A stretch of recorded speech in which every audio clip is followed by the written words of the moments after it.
Um, okay, I think we have the whole live transmission thing on.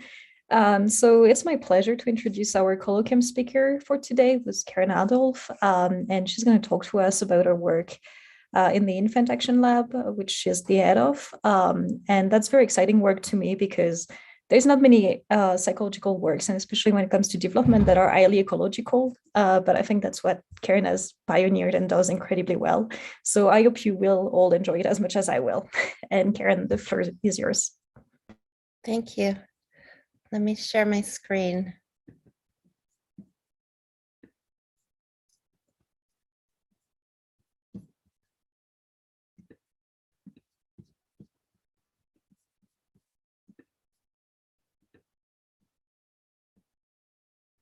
Can you guys see my slides?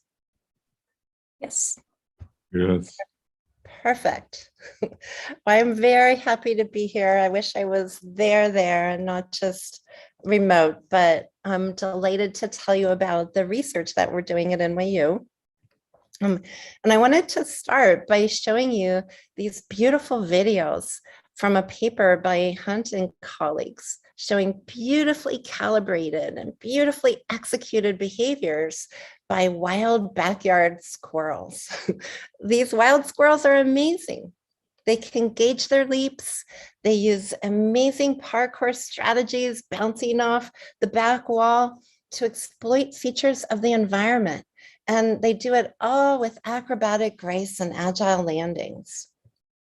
And in our perspectives on this research, we argued that learning to move in the real world is the primary function of behavioral development. But Hunt and colleague squirrels were all adults with a lifetime of learning to leap around the backyard. Studying behavior in adults can't tell us how it develops, how you get from this to this to this. My presentation is about behavioral development in human infants. So I want to know, how do you get from this on day 1 of walking to this 100 days later?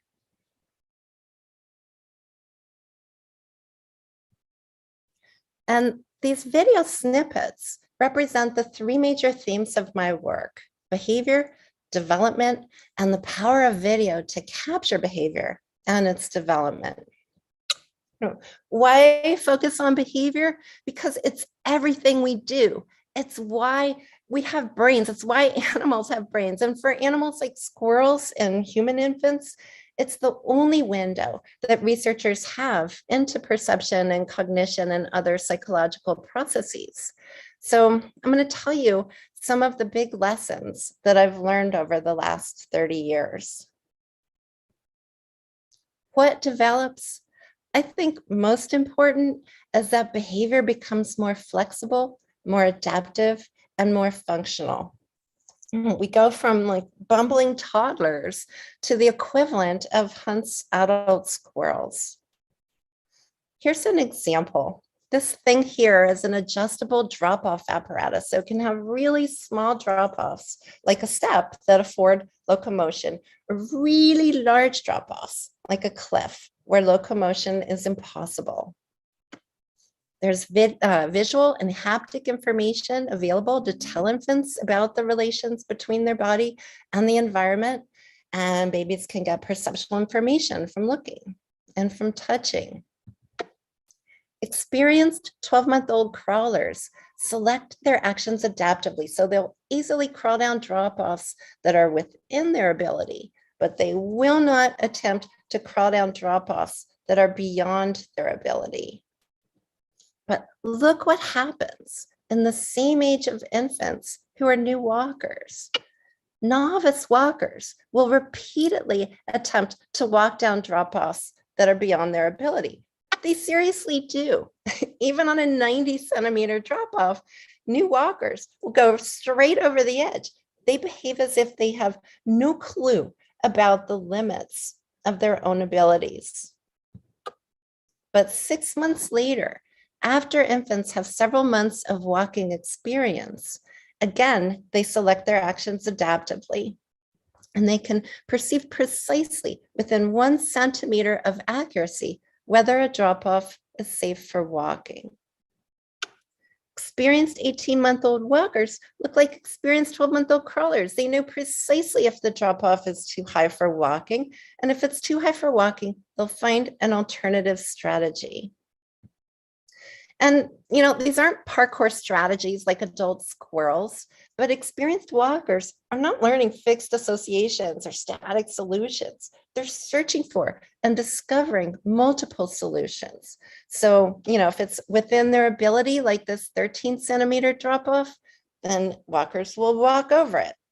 But if it's beyond their ability, even slightly beyond, like this 15-centimeter drop off, then infants find alternative solutions like crawling, or if it's too high for crawling, they might scoot down like on the 19-centimeter drop off or back down. And here's the thing, learning fixed solutions, that would be stupid in a variable world that needs new solutions for new tasks. Here's data. So 0 here represents the largest drop-off that each infant could navigate. So the data are normalized to each infant's abilities. The negative numbers are drop-offs that are smaller than the threshold, so these are safe. The positive numbers are drop-offs that are larger than the threshold, so these are risky. And there's a really easy 1-centimeter drop-off and a really huge cliff-sized 90-centimeter drop-off. This red curve here, this is experienced 12-month-old crawlers. These babies are perfect. They're probability matching. They're matching the probability of attempting to crawl to the conditional probability of success. But here, I've added in blue the novice walkers. They're vastly overestimating their ability to walk. They'll attempt to walk over a drop-off that's 9 centimeters too large on 75% of trials. They'll attempt that 90-centimeter drop-off on 50% of trials. This group is the same age as the experienced crawlers. The difference is that they had not learned to perceive the relation between the drop-off and their new locomotor posture. Now I've added the 18-month-old experienced walkers in green, and they perceive equally well as experienced crawlers. So babies are coordinating perception and action through experience with that perception action system. Crawling experience teaches infants to perceive possibilities for crawling. Walking experience teaches infants to perceive possibilities for walking. And there's no evidence of transfer from earlier to later developing skills. Longitudinal data show really dramatically that there's no transfer from earlier to later developing perception action systems. So this is a typical infant in the first week of crawling, and they have no idea if they can crawl down a slope. They'll try them and fall. But 10 weeks later, their errors have dropped to 50%. So half the time they'll correctly reject a slope that's too steep for crawling and avoid going or back down like this baby did. And then by 20 weeks of crawling experience, they have really fast, really efficient exploratory movements, and they can perceive precisely within 2 degrees of slant whether a slope is safe for crawling. But then when the same babies stand up the next week as new walkers, facing the same slopes all over again, they have no clue about the limits of their abilities, and they make just as many errors as they had done in the first week of crawling. 10 weeks later, again, their errors have dropped to 50%. They're not even faster the second time around. Learning just starts all over again. So flexible adaptive behavior develops. What do infants learn? They're learning to perceive and to exploit new possibilities for action. Part of the learning includes discovering and honing the right exploratory actions. Learning from an earlier developing skill doesn't transfer to a later developing skill. Why not? Because new skills create new body environment relations. And new skills mean there's new information gathering systems. The possibilities for crawling and walking, for example, they're different because there's different relations between the body and the environment. There's also different vantage points relative to the ground. There's different visual and haptic and proprioceptive information. There's different forces acting on different body parts. This research with babies on drop-offs and slopes and whatnot, it highlights a critical aspect of behavioral development. Behavior develops in a changing body with changing skills in a changing world. Infants' growth is dramatic and it's episodic. Babies can grow nearly 2 centimeters in height in a single day. And their bodies change from moment to moment, depending on the clothes that they wear and whatever the shoes on their feet and the objects that they're carrying. And infants' motor skills change dramatically, especially for posture and for locomotion. How children can move affects their potential access to the environment, what they see, what they touch, where they go, their visual, manual, and whole body access to the environment. We find that the environment essentially develops and behavior develops in tandem. Here's a nice example. It's the developmental transition from crawling to walking. Walking literally brings more of the world into view. Here's a crawling infant's view of the world. When babies are crawling, their visual access is limited to the floor right in front of their hands. All they can see is the floor right in front of their hands. But this is what walkers see. When babies are upright, the whole room swoops into view. These schematics show the average field of view for crawling compared to walking. While they're crawling, infants see mostly the floor, but while they're walking, they can see the whole room. Why? Because in a crawling position, the head necessarily points down.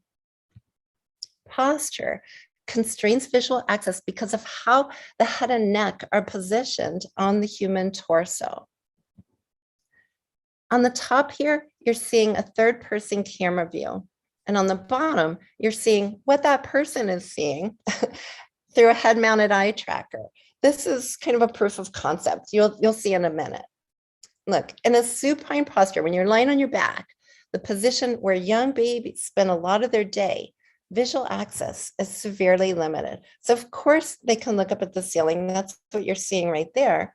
But turning the head, it rolls the environment from the ceiling to the floor rather than rotating it. And turning the head the other way rolls the room from the floor to the ceiling and back to the floor on the other side. We use head-mounted eye tracking. We did that with adults for ground truth as a kind of sanity check. But this visualization that I'm going to show you is what a person sees based on the magic of computer vision using only third-person camera views. We don't have to put anything on the baby. In a supine posture, head position is limited largely to rolling around the body axis. And because pitch capabilities, that means like being able to lift your head up or chin down, is limited when you're lying on your back. Visual access is like a two-dimensional fan with the base at the head and then the vectors projecting toward the walls and the ceiling. In a crawling posture, which is how most babies learn to move, lifting their chin up only brings part of the front wall into view. And with their head pointing down or in the natural straight ahead position, their field of view is filled with the floor. Rotating the head rolls the environment up to a wall. And then if you turn your head back, it rolls down to the floor and then back up to the other wall. As a consequence, turning the head in a crawling posture results in a downward fan along the floor. And the ability to slightly lift and lower your chin while you're crawling creates a cross that goes from the bottom of the front wall down to the floor, maybe the knees.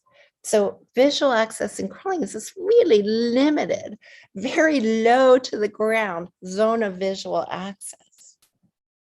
But in an upright posture, like sitting and standing, visual access is great because you can lift your head to look at the ceiling, you can lower your chin and look down at the floor, and you can rotate your head to view the room on one side, and then rotate your head to view the room on the other side.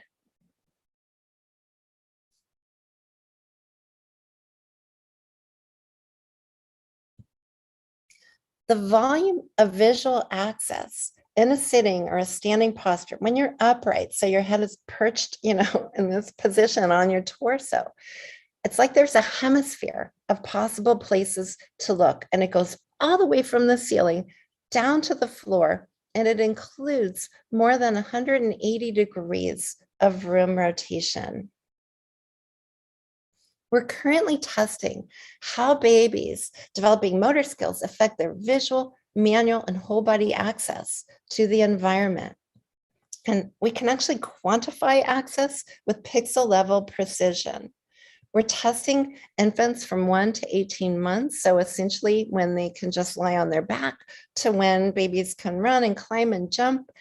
And we're recording them in a complex toy-filled playroom, so they're free to do whatever they want to do. This playroom is filled with visual barriers, but also really cool, interesting stuff to see and to do. We've just started in-person data collection again, but at every age, babies start out lying supine on a mat in the same location, and then using only computer vision, we capture what the babies see, what they touch, and where they go. Behavior develops in a changing body with changing skills in a changing world. Bodies and skills constrain interactions with the environment and actually filter the information from the environment. Because bodies and skills develop, the environment also develops. As Gomez, Marin, and Ganzafar put it in their beautiful paper, which they titled The Life of Behavior, which is such a good title, excellent, wonderful title. They said all animals share a common world, but not all animals have a world in common. What drives improvements in behavior? Practice. And what kinds of practice? Immense amounts of time-distributed variable practice. This graph shows the accumulated number of steps per hour plotted against days of walking. Each symbol is one infant's spontaneous walking in a lab playroom that's set up with toys and elevations. Babies walk a lot. Toddlers average 2,400 steps per hour. That's like 14,000 steps in a waking day. And we see the same thing in new samples of infants tested in a lab playroom, set up with different toys and different elevations and different configurations. We see the same thing when we record walking in infants' homes. We see the same thing in new studies of natural activity in the home.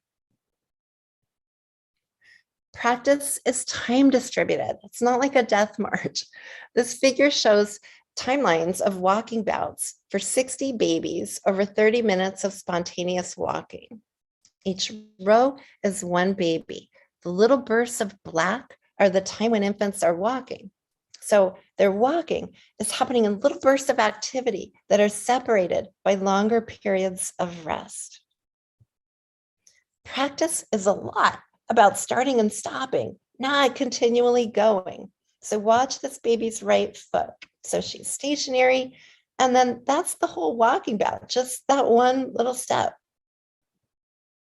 Short bouts are common across development.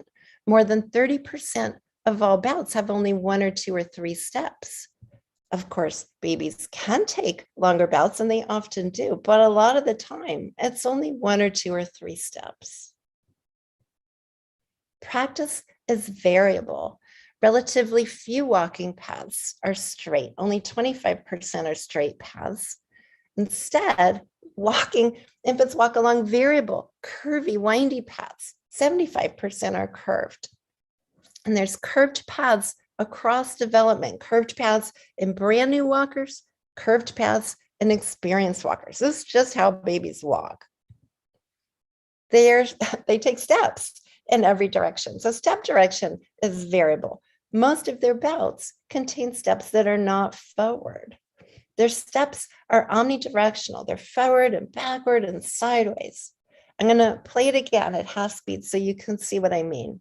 This baby takes 1, 2 sideways steps, then 1, 2, 3 forward steps, and then 1, 2, 3 backward steps.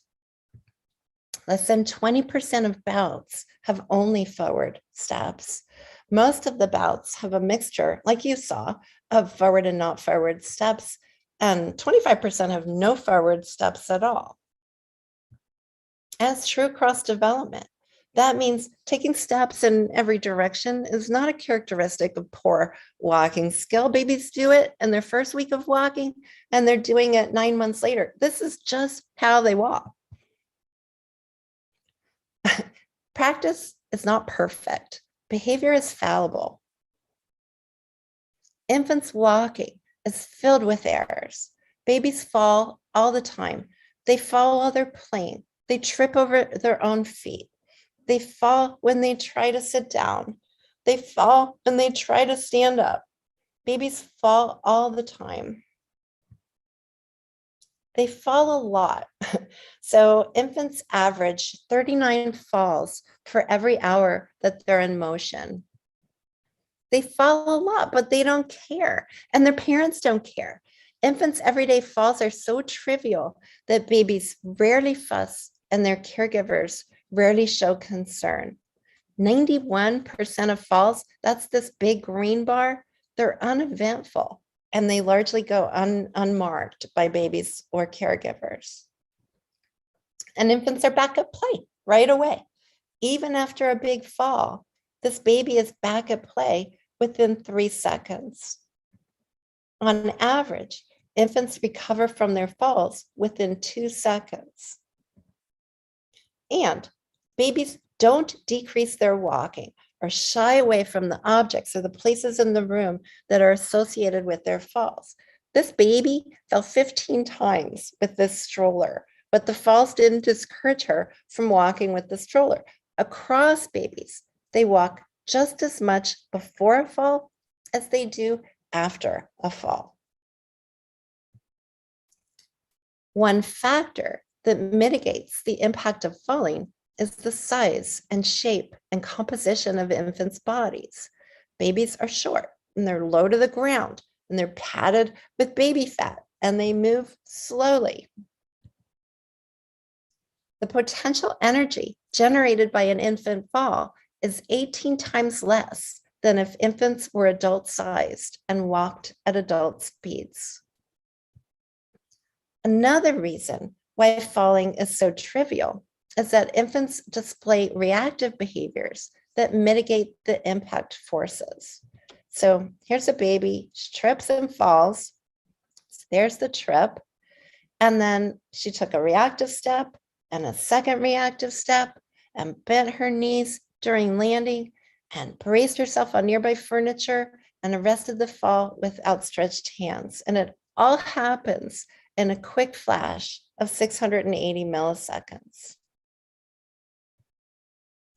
The natural input for learning is truly immense amounts of time distributed, variable practice during everyday activity.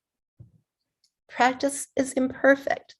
Babies are fallible, but that's okay because errors are generally trivial and they don't dissuade infants from practicing until the point of mastery. What motivates infants to get all that practice? Why do babies move? Well, one common sense hypothesis is that infants are moving to get to the people and places and things that they see. Well, to test whether where infants look influences where they then go, we fitted babies with head-mounted eye trackers. If infants really move to go to a destination, then they should look at something while they're stationary and then go to it. Here's what a destination directed bout looks like. There's that baby. The baby sees that little ball on the green box and then walks to it. Okay, that's destination directed. But it turns out those kind of bouts are pretty rare. It's like 18% of infants walking bouts. It's also possible that infants discover something while they're traveling. So, and this kind of about infants start looking at whatever, so like she sees the saxophone and keeps walking and spots something else. Now it's the green alligator, and that becomes the destination. But discovery bouts are also rare. What's happening the rest of the time? Infants start moving, they're looking all over, and they start walking, and they're still looking everywhere and seeing lots of good stuff, but then they just stop walking in the middle of the floor. They're not going to anything. Most of their bouts don't involve a destination at all. While they're stationary, they're looking at whatever, then they start walking, and they just stop walking in the middle of the room. They're not going toward any recognizable destination. They're just moving to move. But if it were really true that objects are not needed to instigate locomotion, then infants should move just as much in a completely empty room as in a room filled with toys. So we tested infants playing in a room filled with toys. They were actually toys designed to encourage locomotion, and compared their locomotion to infants in the same room with all the toys removed. We find that infants walk just as much in an empty room as in a room filled with toys. They spend the same amount of time in motion. They take the same number of steps per hour, and they travel the same distance per hour. And in both conditions, infants go to the same low percentage of destinations, only like 30% counting any kind of destination. In the toy room, infants mostly went to toys. In the empty room, infants went to their caregivers, who were like the most interesting thing in that room. And they also went to features of the room, like the doorknob or the wall or bits of little carpet fluff on the floor. What differs is that infants in the toy room spend less time near their caregiver. She's no longer the most interesting thing in the room. And infants in the toy room explore more of the playroom. The difference is really clear when you look at individual infants' paths. These are paths from one infant in the toy room, one infant in the no toy room. The black dot is the caregiver. She's just sitting on a chair the whole time filling out forms. These two infants took a similar number of steps, but they covered very different amounts of area. Infants in the toy room travel all over, but infants in the no toy room repeat their paths. Here's all of infants' paths ordered by the amount of area that they covered. Infants in the toy-filled room cover more area in the same amount of steps. Movement achieves goals, of course it does, but it's also its own reward, at least for infants. Babies learn to move in a physical environment that's filled with stuff. And sometimes they move to goals, but they also move spontaneously with no goal in sight and no goal in mind. All of that movement leads to enhanced opportunities for learning and for improvements in walking skill. We find that the variable way that infants, run around promotes learning and generalization in simulated robots. So how can you really know whether all that, self-generated crazy walking is good for anything? Well, to test whether the way infants walk is a good way to acquire flexible and functional behavior, we taught simulated robots to walk using real infant data. This is a simulated robot from Peter Stone's lab being trained to walk along different paths. And then the success of this training is evaluated with robot soccer. Why soccer? Well, because soccer requires behavioral flexibility and adaptability and creativity and function. Soccer is kind of like real life because it's unpredictable. There's novel stuff, there's variable stuff, there's other dynamic active agents, there's goals, and the other agents have goals. In tournament 1, we asked how training robots on geometric paths would compare to training robots on real baby paths. Now you might think that training, a robot in a straight line is an unfair comparison, but straight path training was the most typical way to train robots before Peter Stone came along. And walking in a straight line or on a treadmill is actually the most popular type of intervention for children with disabilities. The short answer is that babies win. Across 1,000 matches between each pair of teams, babies show the largest average goal difference. In tournament 2, we clustered 75 infants' paths into 5 groups based on the variability of their walking. In terms of path shape, whether there were both curved and straight paths, changes in direction, path length, whether there were both long and short paths, the number of starts and stops. And the purple team was the most variable on every measure. So within infants, is more variety better? Yes. The purple team that trained on the most varied infant walking paths outscored all the other teams and won the most games.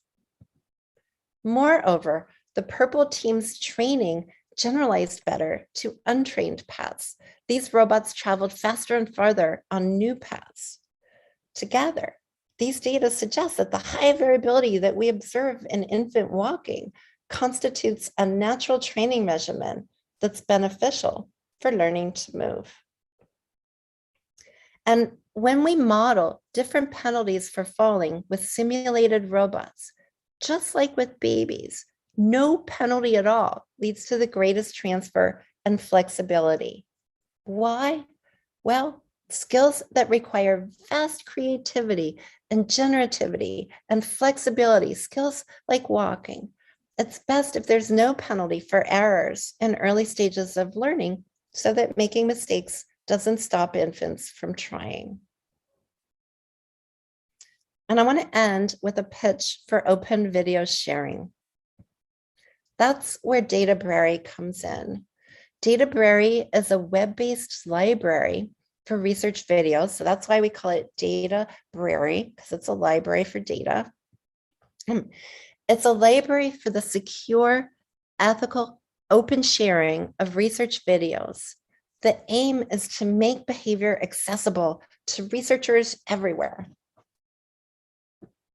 Video uniquely documents procedures and findings. You can see exactly what researchers did and how the participants responded. That will increase research transparency and reproducibility. Video is uniquely suited for reuse, so you can ask questions that go beyond the scope of the original study, questions the original researchers had never even imagined. By sharing and reusing videos, we can capitalize on each other's expertise and we can speed progress. And Databrary preserves our history. It automatically transcodes videos into preservable formats. It will organize and store videos indefinitely. As of last week, Databrary had 1,457 authorized investigators from 683 institutions around the globe and was serving up 96,000 hours of shared video. Video data and documentation can improve behavioral science because video captures the richness of behavior and the subtle details of the surrounding context. Video is raw data about behavior, but it's also a really powerful form of documentation because it shows procedures with more detail and more fidelity than you can do with words or in still images. To capitalize on the richness of video, you need tools. So we created the DataView tool. DataView is software that people can download to their computers. It's offered free and openly to researchers. Here you see the power of DataView applied to a mother and baby at play. DataView time locks user-defined codes to their location in the video. This spreadsheet is already filled up with behavioral codes. Each column is a different type of behavior for the baby and for the mother. The white cells are behaviors that haven't happened yet. The green cells are behaviors that are happening right now, while you're seeing them on the video. And the red cells are behaviors that have just happened. You can see how quickly behaviors are changing from one thing to another, how behaviors unfold in every domain at once. You can also use machine learning to annotate video, for example, to track people's movements. And computer vision can track movements while people do pretty complex tasks, like this baby cruising over gaps in a handrail that it's holding onto for support. Computer vision can also pick out objects like people and plants and a bowl and a chair. Computer vision done right can be really beautiful. Like it can track the location and the orientation of each brick as this child is building a construction with Dupla bricks, and it can track the child's hand position while they're doing it. And as you saw, computer vision can even track people's head and eye position to estimate what they're seeing in 3 dimensions. The benefits of video recording, video annotation, video sharing, video reuse, I think the benefits are huge. They'll lead to increased transparency and reproducibility and speed up scientific progress. So everyone, go register on Databrary. To sum it all up, how does behavior develop? Well, infants acquire flexible, functional behavior from immense amounts of time-distributed, variable, very imperfect practice during everyday activity.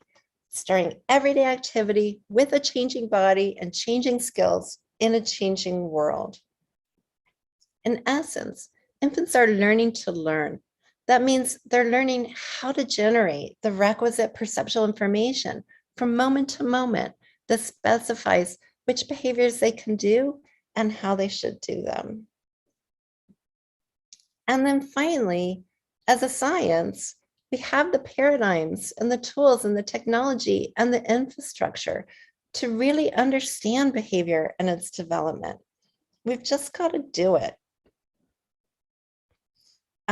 This research is supported generously by NIH and NSF and various foundations, and Databrary is supported by NIH and NSF and DARPA and foundations, including the John S. McDonnell Foundation. So that's it. Thank you.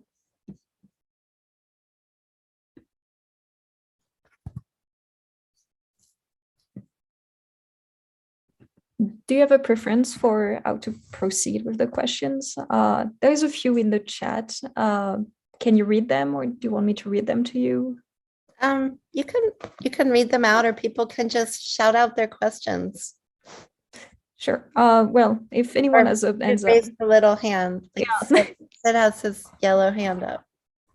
All right. Well, thank you for a very fascinating talk. I'm a theoretical physicist, so I know nothing about your field. I can imagine, though, that spending an afternoon watching babies like that must really be a real upper. So my question, though, is that I remember about 10 years ago, I saw this incredible YouTube video where they had ducks that were running on a track, and somewhere along the track they put some ice. And And so it was interesting to see like how these ducks would all of a sudden confront this ice, and like some ducks fell flat on their asses, and others ran like that there was no ice at all. And so this was my original question that was in the chat about this notion of universality. It just seems that some kids are really very, very adapt. They're very, proficient at a very young age, and others are really slow. And so I wonder, like, how that variability sort of factors into your study. Okay, well, you're seeing lots of interesting things actually. So first I'll just talk about, individual differences. There are, of course, individual differences in everything about motor development when infants acquire different skills and so on. How quickly the skills improve is less individual differences than the age when it starts. But the pathways themselves, the trajectories, so for something like perceiving possibilities for action, every baby I've studied over the last 30 years shows that same trajectory. And so that's thousands of babies, in like 4 different cities. I don't know. There's other things about motor development where individual differences are very culturally specific and have to do with child rearing practices, like if motor skills are exercised or if they're constrained. And then there's individual differences in sort of which skills babies show, not just when, but which skills. Like in some cultures, babies don't crawl. You don't have to. It's not a rule or anything. Or you can crawl after you walk, or whatever. So there's lots of differences. But I think the general idea that behavior is geared toward getting things done in a functional way in a real environment, which means an environment that's variable and filled with new things, that is true for, all the animal kingdom and all the babies in it. And they have to do it by learning to link perception with action. So thank you very much. Yeah. I don't know Tyler, you have a yellow hand up. I do. Was anyone? I think some people might have been ahead of me, though. I know. I can't tell. I'm. I think Melanie and Tom were both ahead of me. Melanie, Tom, someone. Hi. Thank you for this talk. It was really interesting. So I was very much struck by the difference between the perception of the crawling and the walking babies. And I'm wondering, the idea that you learn this new skill and you get this whole new perspective on the world, and that requires kind of relearning a bunch of things. I wonder if something similar happens in language acquisition when kids learn sort of new things about grammar or new linguistic concepts. Do they have to kind of completely relearn some conceptual ideas? I don't know if you have anything to say about that. I don't, but I love that question. And my closest colleague is Catherine Tamas-Lamonda, who studies language. And so I'm going to pose it to her. There's lots of commonalities between motor development and language, acquisition. But I don't know about, like specificity and transfer. Yeah, I don't know about that. But like this surprising finding that, like what babies learn as crawlers doesn't transfer. It's also true that like what they learn in sitting doesn't transfer to crawling or walking. Even what they learn in cruising when they're moving sideways, holding on to things for support, doesn't seem to transfer to walking. So, I think like when I first stumbled on that a million years ago when I was doing my dissertation, and it seemed super like, what? You just spent like months learning this stuff. But I think, transfer always has to do with what was learned in the first place. And so if babies were learning that big drop-offs are risky or steep slopes are risky, which is totally true, and they could have been learning that, then you should have seen transfer. At this point, like I think the only, reasonable explanation is that what infants are learning is really like those squirrels in the, like like literally those guys in that science paper, they just like took their little lab out into the park outside of Berkeley and put some nuts or something in a thingy. And like these backyard squirrels just did the stuff. And the parkour strategies, they weren't supposed to do that. They were just supposed to gauge the distance they could leap, but they took advantage of things in the environment. And we're doing all kinds of stuff that was amazing and new and novel and unexpected from the point of view of the researchers. And I think that's really, the hallmark of behavior is. And so in that sense, walking and talking are the same. They're both creative, generative skills. You have to be able to do it on the fly. And you have to know from moment to moment, like, what were you really asking? How am I really going to craft an answer to it, etc. So, Great. Tom? Thank you. Yeah. But I love your question. I'm going to ask Kathy. Melanie's question has totally turned me around on how I was going to ask mine. So my initial question has to do with to what extent looking at babies learning to walk can be a model system for other kinds of cognitive developments and cognitive skills. And that's essentially the question that Melanie was asking. So where I was going to go with this was the new thing that you added to the basic story of space practice and associated kinds of things, which was that very imperfect practice is really important and babies have it. But as kids get older and as adults develop, like I eventually became very wary of failing and quite sensitive about not being able to do stuff right. So the loss of the willingness to endure failure is an important thing, and it might be an individual difference that's important to further skill development. So that's one kind of thing. But then what Melanie made me think of was these the early work on kind of two different kinds of kids, right? Kids who start off with one word and then put two words together and then put three words together and so forth. And then kids who usually start talking a little bit later, but start coming out with multiple word combinations all at once. So I think Melanie's pointing at the distinction between saying single words and getting syntax. And maybe that's a developmental milestone that might be amenable to your kind of analysis, Karen. So that's two different kinds of takes on your talk, which was wonderful. Thank you. Well, thanks. You said too much and I lost track. But you started by saying, to what extent do I think walking is a model system for everything?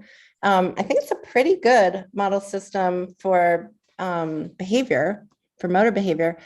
I also think it's a pretty fine, good, damn fine, model system for development more generally. And I wrote a paper a couple of years ago, published in TICS, called Development of Walking, but of walking is in parentheses. And then I think I had 15 suggestions. And there's lots and lots of things, and we have, how TICS have those little boxes, call out boxes. Actually, the call out box is called Walking and Talking. And so each of those 15 suggestions about how development works is exactly true in walking and also in talking. So I don't know who was next. Tyler, Jeff, or Mike? I think I was, but forgive me if I'm wrong about that. Yeah. Tyler, go ahead. Great. So no, I love the talk. Fascinating. And I'm also really taken by this, ability or inability to generalize from what they've learned while they're crawling. And I'm wondering, do you think there's a sort of a barrier to them being able to generalize from what they've learned they can crawl over or can't crawl over? Or do you think it's almost like a strategic decision to sort of balance sort of exploration, exploitation? And do you think they're learning more by taking more risks as walkers than they're, say, they would stand to gain by avoiding a few falls from, maybe generalizing their knowledge from crawling? I think they just can't. So in some experiments, we've actually done back-to-back trials, like put the baby standing, you know, a new walker standing, and then in their old familiar crawling, then standing, then crawling, standing, crawling. And they're like, you know, smart, stupid, smart, stupid, smart, stupid. Or we'll do blocks of trials, you know, in some experienced posture like sitting, and then a novice posture like crawling. And even if, like, you know, they've just done the thing and they have alternative strategies. So like, oh, I'm in a crawler. Oh, too steep. I'll back down it. Then you stand them up and walk right over the edge. I think they just can't do any different. I think they just literally don't know. And I think what they don't know is like, what are the new body environment relations? You know, how does anyone learn any of that? So my hypothesis is, well, you know, from what we've seen of what everyday activity is like, it must be just, you know, immense amounts of time distributed practice with different body environment relations. And then after a while, you just are able to learn, like, these are the critical parameters. It's, you know, ankle sway for walking, or, you know, elbows and wrists for crawling, or whatever. And, you know, these are the allowable settings of those parameters. And, you know, this is how I get information in this, for this perception action system.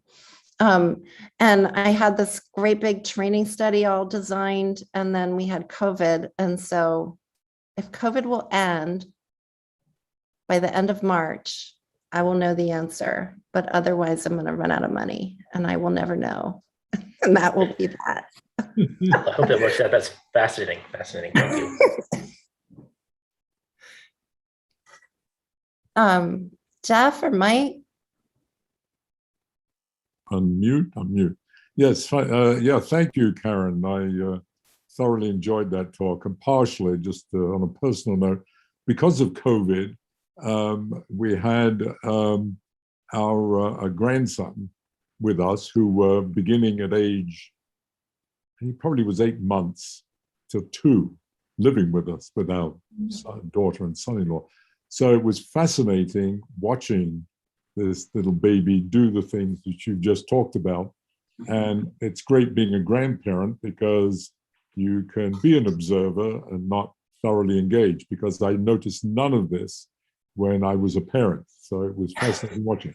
So, but one of the things that was touched on, this is actually a sort of repeat of Tom and Melanie's question, was the relationship to cognitive development. And the same kind of process going on.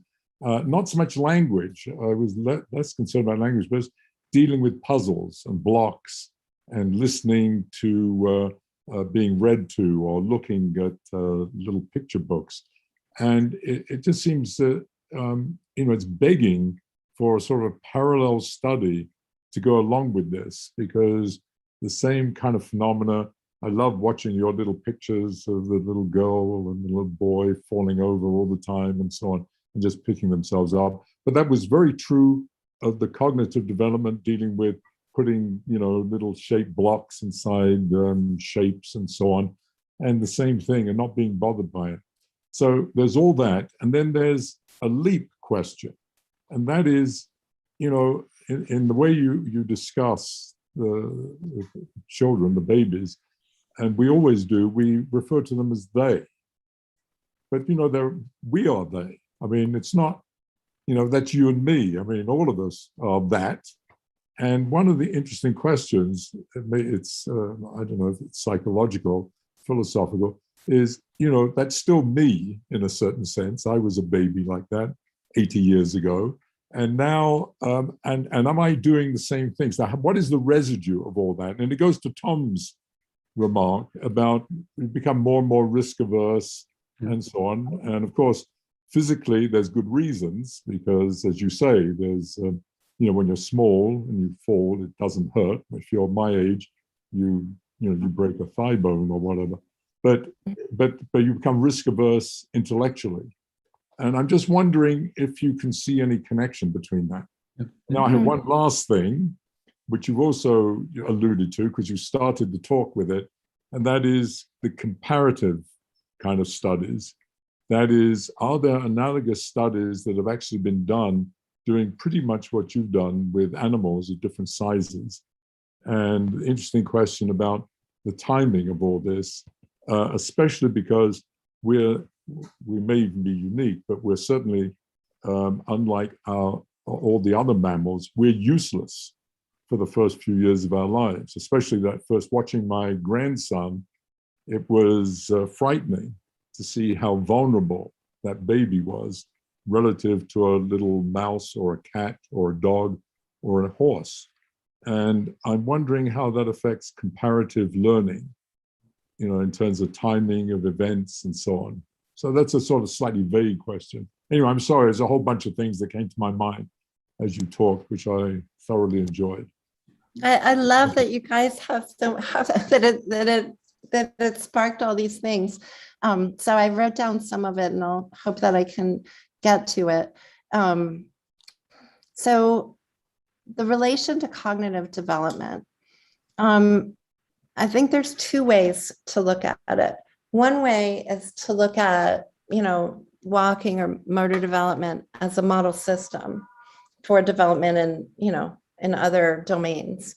And there, I think, many of the things hold true, especially something like errors. So, think about in language development, babies mispronounce everything. They have grammatical errors. They have every kind of error, but it doesn't stop them from wanting to communicate. And it doesn't really even get in the way of communicating. It's like a baby getting up in 1.8 seconds after a fall. Well, whatever, someone figures it out and the communication keeps moving forward.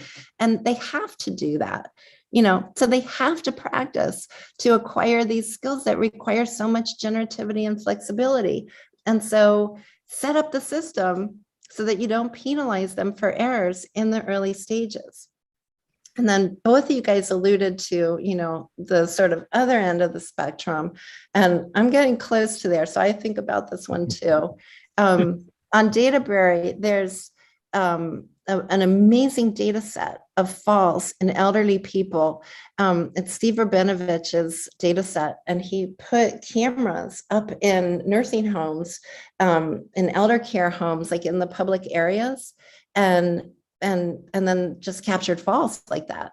And the falls, you have to see them for yourself. I don't want to figure out how to screen share all that with you. They're amazing. Like you can almost hear it, like, like the babies are like, bounce, like they're like little pieces of seaweed and, these beautiful like sumo wrestler falls. And then the elderly people, crank, crank, crank. And elderly people fall a lot. I mean, that's part of this, one of the bad things about being old. But a lot is like 1 to 6 times a year. A lot for a baby is, 39 times per hour in motion. It's like, it's daily, it's, it's hourly, it's all the time, right? So a lot is relative. And for the elderly people, the videos are horrific. Like they don't get up in 3 seconds. Someone has to come and cart them away. And then, it's horrible, right? So it's really different. And I don't know, how much similarity there is to relearning than there is to learning in the first place. I think, that sort of the system has been very well designed for learning these kinds of things in the first place, but maybe not so well designed for relearning or for learning later in life. And language is another great example. If you're, young and being exposed to multiple languages, people learn them and it's seamless and flawless and fine. But if you're, an adult, it's really hard for most people to learn a new language. And even if they put in the same number of years, it could be 30 years later and they're still mispronouncing and having grammatical errors. So there's this model system idea of the relation between, motor behavior and the hidden things like cognition and whatever. But I have 2 other things to say about it. First of all, okay, cognition is great and important, fine, hats off, but it's freaking hidden. You don't know None of us know. You don't know in a squirrel. You don't know in a baby. You don't even know in me. You don't know that what I'm saying is what I truly believe. All you know is what I'm saying. All you've got is the behavior. Maybe you can know if my brain is active here or there, or whatever. If you put me in a EEG cap or locked me in a magnet, that's all you know. So it's not like behavior is our only window in. And then a third thing is that behavior cascades into cognition and emotion and social interaction and perception and everything else, and into language. So what's a great example? A great example is that when babies are doing something, their caregivers, at least in the US, like Western caregivers, tend to comment on what the baby's doing. So if the baby's, holding a pen, they'll say the word pen, or they'll say, oh, are you trained to write with that, or whatever. So they'll name the actions and the objects that the babies are doing. So in this like so-called buzzing, blooming confusion, it's not so buzzy and blooming, because half the time they can't even see all the buzz and the bloom, because, like the world hasn't expanded to that yet. Our world, our supposed world of the baby is buzzing and blooming, not the baby's world. And then it's structured. Like the curriculum for learning is highly structured. So, the caregiver says exactly the words at exactly the right time. It's not like, the philosophers whine, oh, I wonder how they could ever have done it. We must have to build it all in with constraints. No, you don't have to build in constraints. The natural world is highly structured, and it works out really well that way. So caregivers are more likely to say words when babies are doing things. When they say the words while the baby is actually looking at the thing or in the midst of doing the action, then the babies are far more likely to add those words to their vocabulary and to know what the words mean. So, movements, behavior cascade into all the rest. And, many developmental psychologists, starting with Piaget, have supposed that these kinds of sensory motor experiences are critical for, forming the foundation for cognition. So that's what I got to say on that one. Oh, comparative studies. Yeah, there are tons of comparative studies. And all kinds of really cool, interesting animals like snakes, doing the squirrel task. How does the snake decide if it can leap its slithery body from one branch to another? Monkeys, of course, et cetera. And maybe the most fun thing is robots now. So people trying to build embodied systems. The really good people are trying to make, autonomous systems that are doing their own thing, like Peter Stone, so we were doing stuff in simulation, but he also has embodied robots, like actual ones. And it's not like there's a little graduate student with a joystick playing soccer for the robot. The robots are playing soccer by themselves. And that's the goal, right? So the only thing robots are not able to do is have bodies and skills that develop. Only animals can do that so far.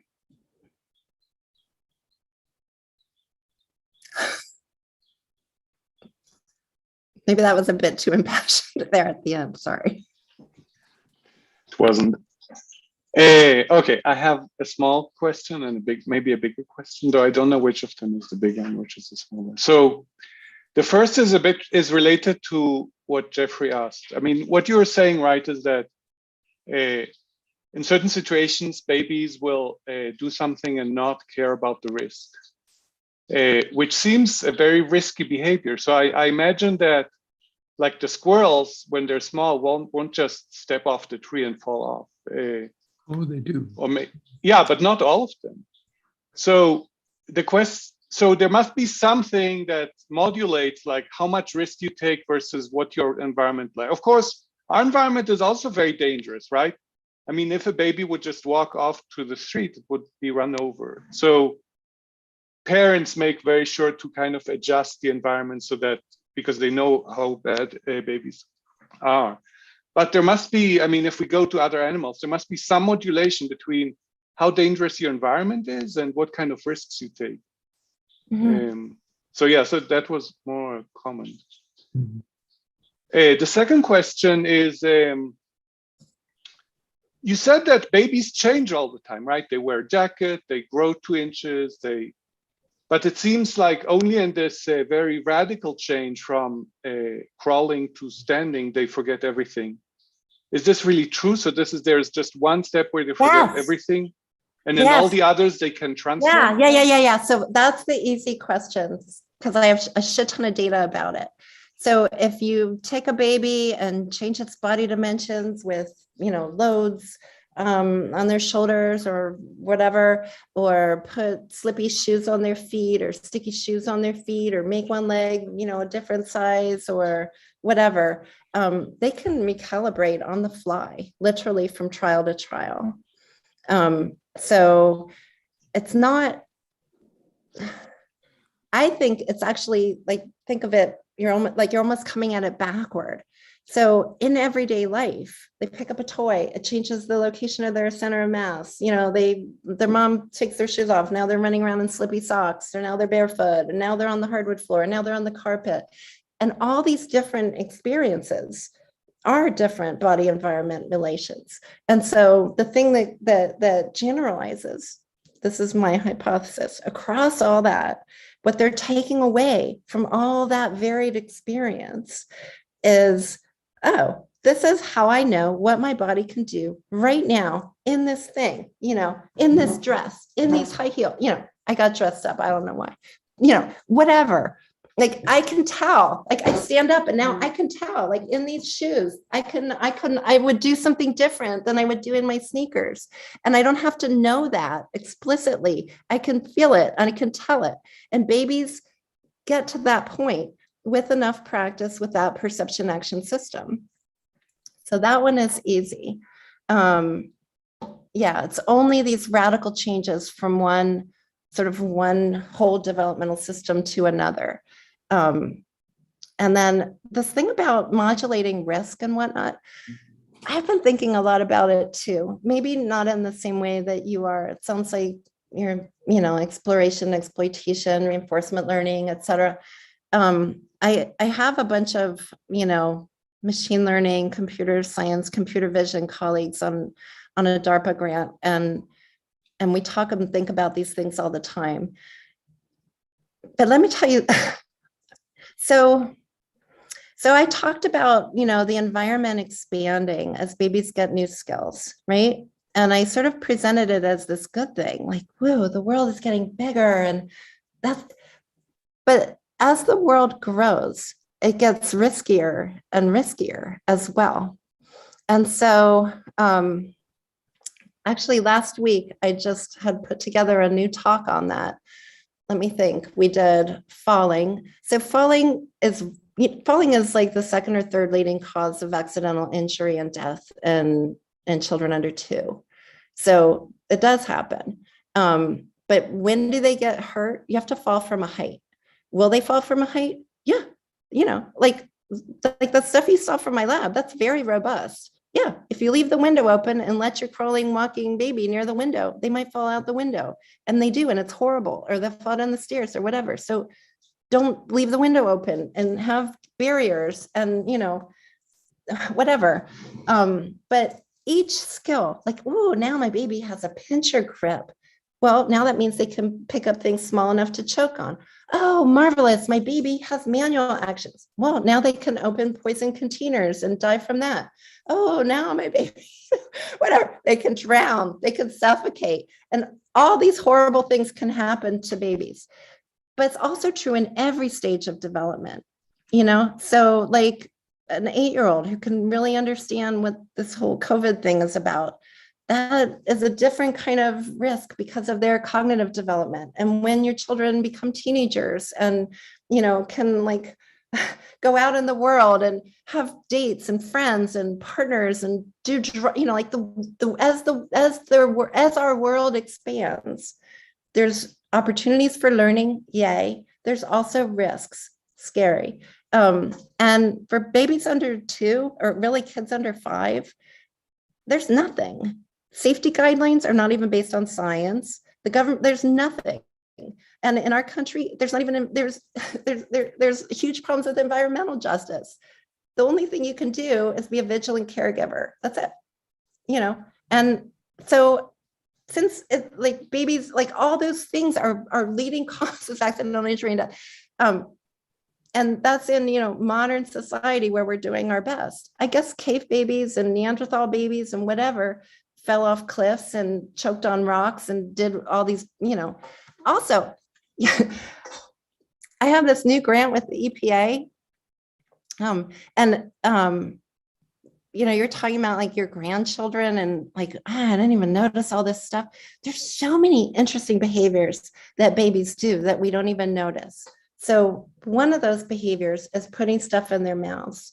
Babies are mouthing things like 40 something times an hour, their hand or objects or whatever, most of which have been on the floor in the last 10 seconds. So 3-second rule, it's touched the floor. That means that they're ingesting dust, whatever came in contact, with the floor. And there's lots of bad things in dust, right? And so, yeah, I guess the bottom line is, the world grows at every point in development. The world grows until we get old and nasty, and then it starts to shrink again. But as the world is growing, new good things, new opportunities, also new potential risks. For children, all you can do is be vigilant and try not to helicopter so much that they can't learn anything.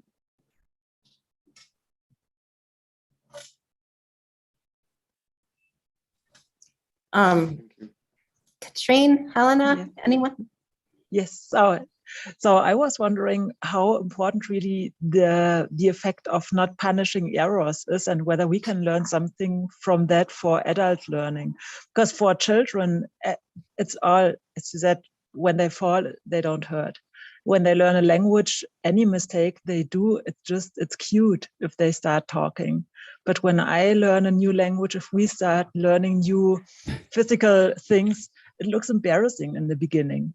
Yeah. So, and if we could just learn not to punish our errors when learning new things, whether just the fact that adults learn slower than babies or than children has partly to do with errors being more negatively responded to among adults. Yeah, absolutely. I love that. I love that whole suggestion. So for something like falling, there's really not a lot we can do about it. We're too big and we move too fast. And if we fall, we're going to get hurt much more than a baby would do. But for something like language, they have like those immersion language camps. And the idea is exactly that. Like you're forced to use the language. You're going to make mistakes. Everyone's doing it. Just get over yourself, or learning to dance, so immersion interventions, that's one approach, but it only works in the domains where it works. In some domains, mistakes are costly. So, Helena? I just have a quick curiosity question, because we've already taken a bit more of your time than we were supposed to, but you're giving us so much to think about. It's awesome. I'm actually curious about if you have any data on the variation of movements that babies produce over the developmental course. So do you have a period where they tend to have more variation? Because I recall like data, but from my master's degree, so it might be outdated, that there's a time in the developmental course where they tend to have bigger steps, and then they kind of regress to smaller ones a bit. But I might also misrecall it. So I was just wondering, do you have any pattern on like amplitude and speed of movements over the developmental course you're studying? Mm-hmm.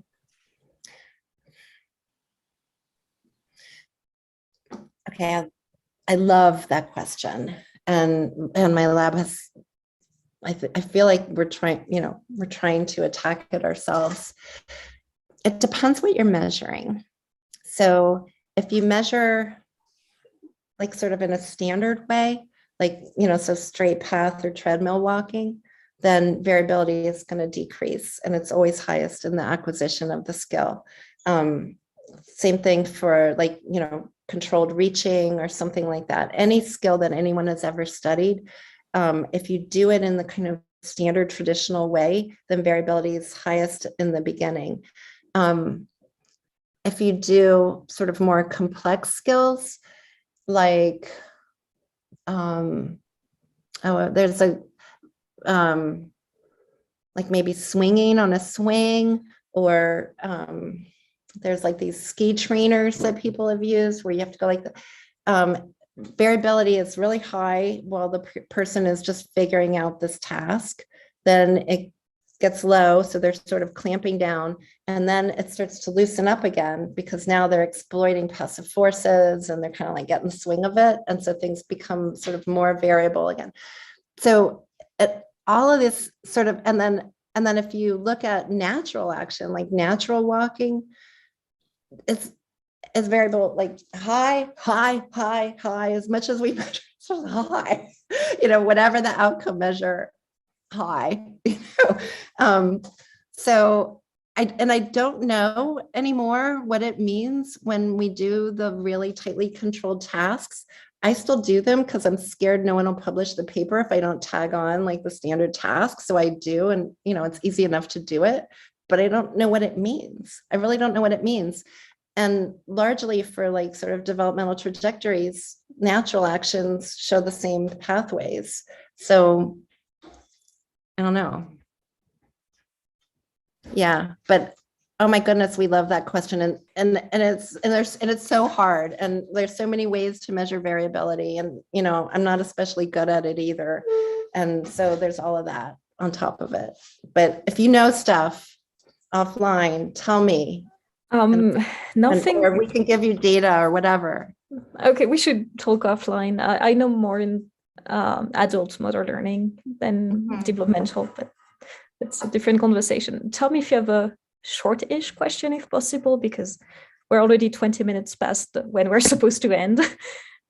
No, I was just going to once again go back to the risk aversion kind of thing that came up from multiple people, most lately Katrine. And I think it might be useful here to distinguish between physical threats and threats to the self-concept.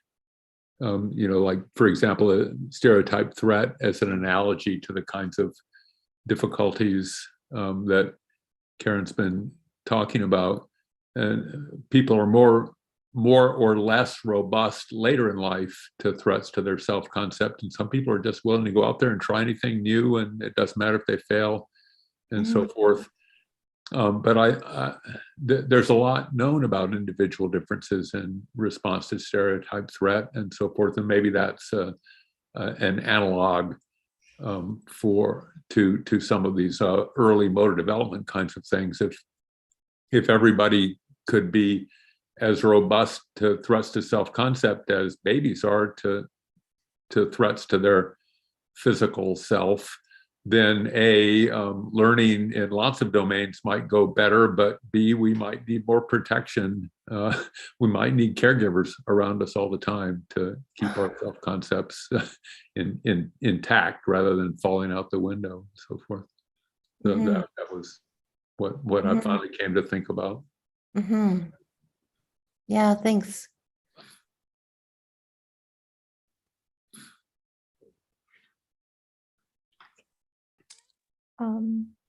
I think that might be a good note to end on if you don't want to add more to it. Thanks again for the beautiful talk and all the energy in answering all of our very long questions.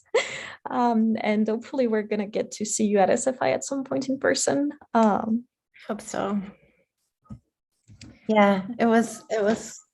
Thank you guys, and thanks for sticking out this long, and Susan for inviting me, and you guys for letting me do it. It's super fun. Thank you. I think we can all say it was our pleasure.